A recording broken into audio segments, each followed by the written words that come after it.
Next cinema তো একজন ভালো পরিচালক চাই, ভালো একটা গল্প চাই যেখানে আমার অ্যাক্টিং করার সুযোগ থাকবে। আমাকে মিক্স বলে অনেকে। মানে বলেছে ইন্ডিয়ান, পাকিস্তানি, বাংলা মিক্স এরকম লাগে। টাকা কাউন্ট করি না। এটা কাউন্ট করো না? একদমই করি না। আমি কখন কি খরচ করছি আমি জাস্ট খরচ করে ফেলি। আমি কিন্তু একদমই হিসাবি না। নতুন সিনেমা না, বাট কিছু কাজ আছে ওগুলো শেষ করতে হবে। বলতে চাচ্ছ না? বলতে চাচ্ছি না। ওকে। এই তো নেটফ্লিক্স গেল আমরা এই সিনেমার গল্প, হ্যাঁ। এই সিনেমার বিষয়। নেক্সট সিনেমায় হুম। তুমি নায়ক হিসেবে কাকে চাও বলো তো? নেক্সট সিনেমায় নায়ক হিসেবে কাকে চাই? আমি ভালো পরিচালক চাই, ভালো গল্প চাই। পাশে নায়ক হিসেবে কাকে চাও? ভালো পরিচালক তো প্রথমে পেয়েই গেছো। পেয়ে গেছি। আমি নেক্সট সিনেমা তো একজন ভালো পরিচালক চাই, ভালো একটা গল্প চাই যেখানে আমার অ্যাক্টিং করার সুযোগ থাকবে, যেমনটা এখানে ছিল। মানে আমার প্রেসার কুকারে ছিল। আর গল্পের প্রয়োজনে যে হিরো থাকবে আমি তাকেই চাই, কারণ কারোর সাথে তো আমার পার্সোনাল সম্পর্ক না। সো গল্পের প্রয়োজনে যে সেই আমার সবাই সমানভাবে পছন্দের।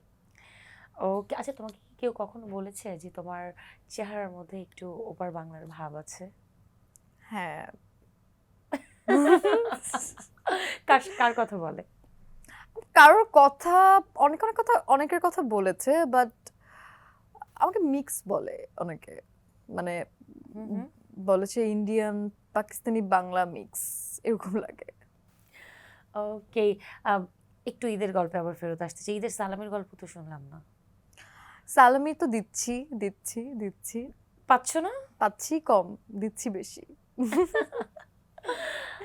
এই ঈদে কত টাকা সালামি দিছো? এটা তো গুনিনি। এটা তো গণনা নাই। এটা তো তাহলে আমি গুনিনি। জানতে চাই যে এখন পর্যন্ত কত সর্বোচ্চ সালামি দিয়ে ফেলছো? টাকা কাউন্ট যেটা চলে করতে যায় এটা হবে। কিন্তু কাউন্ট করা হয়। আশাটাও কাউন্ট করা হয়। আমি কিন্তু টাকা কাউন্ট করি না। টাকা কাউন্ট করো না? একদমই করি না। আমি কখন কি খরচ করছি আমি জাস্ট খরচ করে ফেলি। আমি কিন্তু একদমই হিসাবি না। তাই আমি নাকি? চোখ বন্ধ করে টাকা খরচ করি। হ্যাঁ, একদম। আমি টাকা রাখতেই পারি না। ও মাই খুব গড! তার বাজে মানে অবস্থা আমার তোমার কি টাকার। টাকা জমানো হয় না? আমার টাকা জমানো হয় না, না। আমি টাকা জমাতে পারি না। এখনো পারি না। আমি চেষ্টা করব টাকা জমানোর। তুমি কেনাকাটার সময় কোনো বার্গেনিং করো না? আমি ওইটা করি, বাট আমি যে পরিমাণে জিনিস কিনি মানে সেম প্রোডাক্টই ৫-৬টা করে কিনবো। আচ্ছা, সর্বোচ্চ কত টাকা সালামি পেয়েছো এটা বলো তো? সর্বোচ্চ পুরো মানে এই পর্যন্ত হুম। I think around 1 lakh plus হইতে পারে। আমি গুনি নাই কখনো। 1 লাখ প্লাস সালামি পেয়ে গিয়েছো সর্বোচ্চ। মেবি। আজকে যাওয়ার সময় কি আমাদের সবাইকে দিয়ে যাবা কিছু? হ্যাঁ, দিয়ে যাবো। কিন্তু তোমরা আমার বড় না? তোমরা সবাই আমার বড় না? ছোট বড় কিন্তু হিসাব নাই সালামিতে। যে বেশি পাইছে সে এগিয়ে আছে। তাই না? এবছর তো পাইনি। কোন এক বছর পেয়েছিলাম। ও যে বছর আচ্ছা। আমাকে সবাই আমার সব রিলেটিভসদের সাথে দেখা হয়েছিল। চাচা, মামা, খালা সবার সাথে দেখা হয়েছিল। আচ্ছা। তো সবাই দেওয়ার কারণে তখন একটা বেশ বড় অ্যামাউন্ট হয়ে গিয়েছিল। আচ্ছা, ঈদের ছুটিতে মানে এখন তো একটু সিনেমা নিয়ে প্রচারণায় দারুণ ব্যস্ত সময় যাচ্ছে নিশ্চয়ই। ঈদের ছুটিতে মানে একটা ছুটি তো কাটাবা। ভ্যাকেশনে যাওয়ার প্ল্যান আছে? না। কি করবা তাহলে? কাজের মধ্যেই থাকবা? কাজের মধ্যেই থাকবো। ভ্যাকেশনে যাওয়া বা কোন মানে হয় না যে একটু রিল্যাক্স করতে আমার ভালো লাগে, যেতে ভালো লাগে, যে কারো পাহাড় পছন্দ, কারো সমুদ্র পছন্দ, তোমার কোনটা? আমার মনে কোথায় হয় যেতে ভালো ঘুরতে লাগে? গেলে নভেম্বর ডিসেম্বরের দিকে একটু ঘুরতে ভালো লাগে। তাছাড়া এবার ঈদে তো ঘুরতে যাওয়া হবে না, কারণ আমার হাতে কিছু কাজ আছে। আমার সেগুলো কমপ্লিট করতে হবে। নতুন সিনেমা? নতুন সিনেমা না, বাট কিছু কাজ আছে ওগুলো শেষ করতে হবে। বলতে চাচ্ছ না? বলতে চাচ্ছি না। ওকে।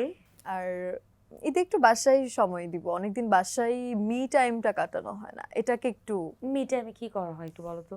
মানে মি কিভাবে টাইমে কাটাও? আমি আমার বই পড়তে অনেক ভাল লাগে। মানে এটা আমার লাস্ট ৩-৪ বছরের অভ্যাস হয়েছে। এর আগে কিন্তু আমি বই একদমই পড়তে পছন্দ কি করতাম না। ধরনের গল্প? গল্পের বই না, আমার একটু ইন্টেলেকচুয়াল বা জানতে পারবো এই ধরনের বই পড়তে ভালো লাগে। উপন্যাস পড়ি মাঝে মাঝে। আর বই পড়া বাদে বই আমি অনেক পড়ি না।